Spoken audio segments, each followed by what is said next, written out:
अस्सलाम वालेकुम सज्जनों ते बेलियो। हज़रत बाबा जी वासफ अली वासफ सरकार फरमाते हैं कि ਜਿਹੜੇ ਬੰਦੇ ਤੇ ਕਰਮ ਚੱਲ ਰਿਹਾ ਹੁੰਦਾ ਨਾ ਉਸ ਬੰਦੇ ਦੇ ਨਾਲ ਕਦੀ ਵੀ ਪੰਗਾ ਨਹੀਂ ਲੈਣਾ। ਨਹੀਂ ਤਾਂ ਉਸ ਬੰਦੇ ਤੇ ਕਰਮ ਚੱਲ ਹੀ ਰਿਹਾ ਹੈ, ਤੁਸੀਂ ਪੰਗਾ ਲਵੋਗੇ, ਚੱਲਦੀ ਮਸ਼ੀਨ 'ਚ ਹੱਥ ਦਿਓਗੇ, ਉੱਡ ਜਾਓਗੇ।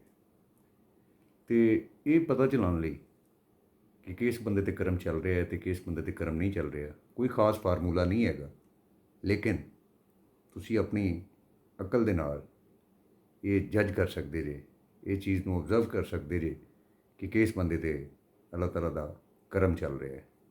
ਮੈਂ ਆਪਣਾ ਮੁਸ਼ਾਹਿਦਾ ਤੁਹਾਨੂੰ ਤੁਹਾਡੇ ਗੋਸ਼ਗੁਜ਼ਾਰ ਕਰ ਦੇਣਾ ਕਿ ਬੜਾ ਹੀ ਆਜਜ਼ ਜਿਹਾ ਬੰਦਾ ਹੋਏਗਾ, ਬੜਾ ਝੁਕਿਆ ਹੋਇਆ ਅਤੇ ਮਿਟਿਆ ਹੋਇਆ ਬੰਦਾ ਹੋਏਗਾ, ਬੜਾ ਹੀ ਬੀਬਾ ਬੰਦਾ ਹੋਏਗਾ, ਪੂਰੀ ਸੂਰੀ ਅਕਲ ਦਾ ਹੋਏਗਾ। ਠੀਕ ਹੈ, ਕੋਈ ਬਹੁਤ ਜ਼ਿਆਦਾ ਹੁਸ਼ਿਆਰ ਚਲਾਕ ਨਹੀਂ ਹੋਏਗਾ, ਕੋਈ ਬਹੁਤ ਜ਼ਿਆਦਾ ਬਹਿਸ ਮੁਬਾਸਾ ਕਰਨ ਵਾਲਾ ਨਹੀਂ ਹੋਏਗਾ, ਮੁਕਤਸਰ ਗੱਲ ਕਰਨ ਵਾਲਾ ਹੋਏਗਾ, ਹੱਸਣ ਖੇਡਣ ਵਾਲਾ, ਲੱਭਾਂ 'ਤੇ ਮੁਸਕਰਾਹਟ ਹੋਏਗੀ ਅਤੇ ਹਰ ਤੇਜ਼ ਰਫ਼ਤਾਰ ਨੂੰ ਰਸਤਾ ਦੇਵੇਗਾ।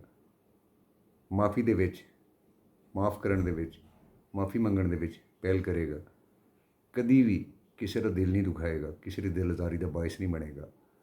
ਇਹ ਉਹ ਕੁਝ ਖਾਸ ਨਿਸ਼ਾਨੀਆਂ ਨੇ। ਠੀਕ ਹੈ ਜੀ, ਬਹੁਤ ਘੱਟ ਬੋਲਣ ਵਾਲਾ ਹੋਏਗਾ। ਠੀਕ ਹੈ ਜੀ, ਲੋਕਾਂ ਨੂੰ ਜੋੜੇਗਾ, ਆਪਸ ਦੇ ਵਿੱਚ ਤੋੜੇਗਾ ਨਹੀਂ।